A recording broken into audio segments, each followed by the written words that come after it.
Hey guys, welcome back to the channel. Last time we were here, we got the 63 Ragtop running. Now if you didn't see that, there's going to be a card in the top right corner for you to check out, but it runs pretty nicely. So now, we can start addressing the car itself. Now, you guys know I'm a body man. I can't stand to have a car that looks like this. I know, patina ride. It took years to get this way. Well, let me tell you something. This is not the original paint. This is not 60-year-old paint. Because yes, this car is going to be 60 next year. This is a respray. You can see up front pretty clearly where the hard line is from the ragtop being there. This is lacquer, it looks like, by the way it's cracked. It's just an Earl Scheib job on here. So, we're going to start looking, see what we need to address, what needs to get done, so we can make this a beautiful 63 ragtop once more. Now I know right off the bat, it's been smacked in the front. We're going to have to pull it. Now we either use a truck or a large pole or something, but it's been smacked. You can't see too well. Let me get a light. If I get this light here, you can see it's smacked a little. Not too much, but enough to cause some issues, so we'll have to address it. Now, rust and rot wise, it's not too terrible. We can open the doors. Nothing falls apart. The channels are surprisingly solid. However, they will probably get replaced. Back here at the corner is pretty messed up. Up here at this corner is starting. We're going to pop these door cards. Try and save them. I am cheap. These are expensive. They're not really that bad. We can save them. And my big problem with new door cards is they're just not quite the same. The heat pressings on the new ones are puffier. The backing material they use is just a little thicker. And it makes them look posh, as Chris Fullen would say. They look very fancy compared to the real ones. So we'll try to save these. Rear decklet's got a big hole in it. We'll probably fix that. It's got some pop rivet action going on up here. I don't know what that is. I think it's been played with. So we'll have to play with it also. This car was beautiful pearl white when it was new, with what appears to be a pretty interesting option to be a red ragtop. I believe gray was standard, or body matched color, white, gray-ish. Red was optional, I believe, because this is the original top as far as I can tell. It would match the brick red interior. I believe it's brick red on these cars. So that's going to be pretty nice on there. Very contrasting, a little different. It will fit well with some nice bias ply tires. Jay, if this pan ends up on this fine set of radials, I know nothing about it. So guys, on this car, I've decided I want to try and keep track of the time and money put into it. So I've got this notepad here. It's a 1963 VW Ragtop. There we go. So, purchase 32.50. Take note of that. Now look at all that's wrong with it. You'll see how much it costs really to fix one of these cars. So we'll start by getting some stuff out of it. I've already done that with a couple things a while ago. Take home, try and figure some stuff out, but didn't work. So, pair of vice grips. These are Avery's. He's never come for them. These are Jay's. That's where they were if you were looking. I'll put them here for now. I'll forget those are there. My fire extinguisher. And it's actually full. Wow. Safety Bacon would be proud. Some tubes here. Now this floor pan surprisingly solid. So that's cool. And these seat belts, these are the original style seat belts. Unfortunately, this one's a little rusty. I really would like to keep this style seat belt because this is what the dealer would have put in to appease the seatbelt rules in 1963. It's a very aircraft style, very second thought. Oh wow, it's still got the Wolfsburg on it. Look at that. So we'll try to save these, clean them up, give them a wash. Alright, let's get some stuff out of here. Time to start a restoration while we're already going about with another restoration. Oh, poor rocker moldings. I'm sure someone could use these, but they're damaged. Which means I can't use them.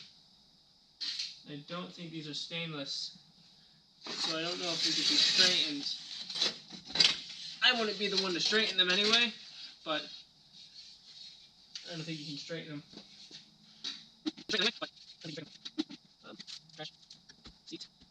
Oh yeah, the 24-hour wrecker service from H&H Volkswagen. That sticker's pretty cool.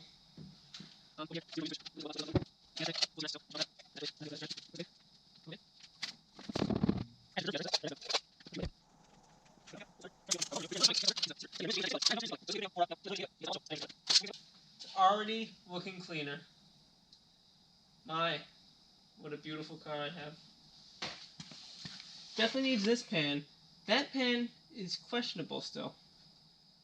So it's cool.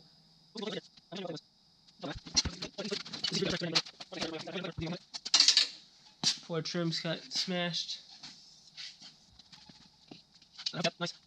So just to show how far safety's come, the seatbelt is hooked through this with what looks like a spring-loaded clamp. It's just there. Safety. So let's remove some carpet. This can be a scary situation here. Just okay. Well, that wasn't scary at all, really. In fact, that was not scary. It's relatively easy, and that gives me so much hope.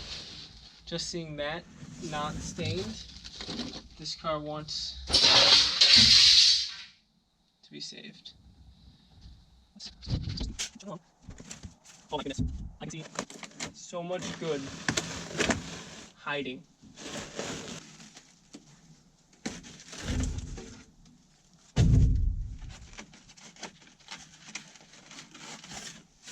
Oh. Okay, little hole. That's no biggie. That's almost standard. This was the corner it must have sat where the water directed to. That's no big deal.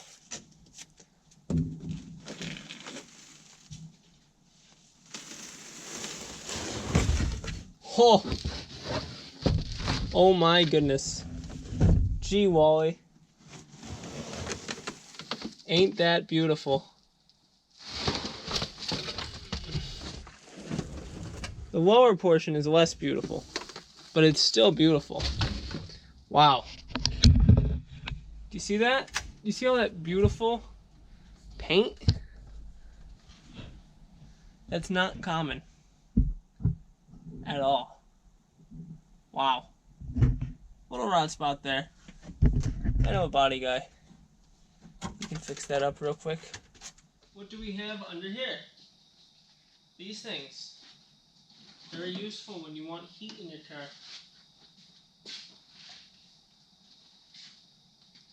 An array of points, condenser.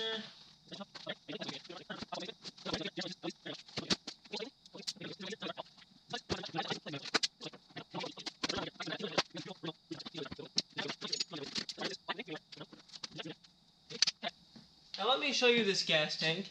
You've probably heard about this magical gas tank previously on Jay's channel. If we look inside this gas tank, you'll find that it's the cleanest original Volkswagen gas tank in the continental United States. It is like brand new inside.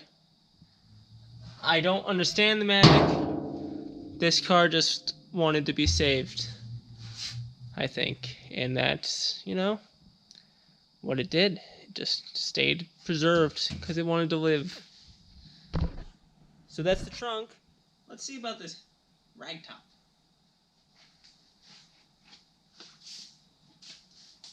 WD-40 in the track.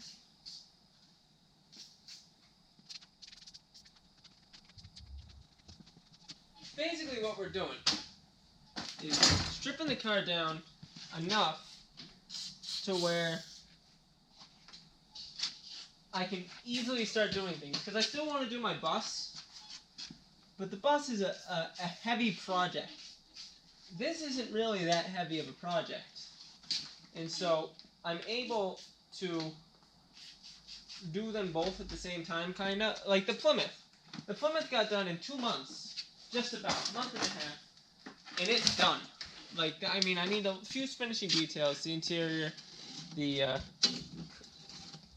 front bumper I'd like to do. But otherwise, it's done. And so that took a month and a half. And that needed quarters and stuff. This needs a little more rust work.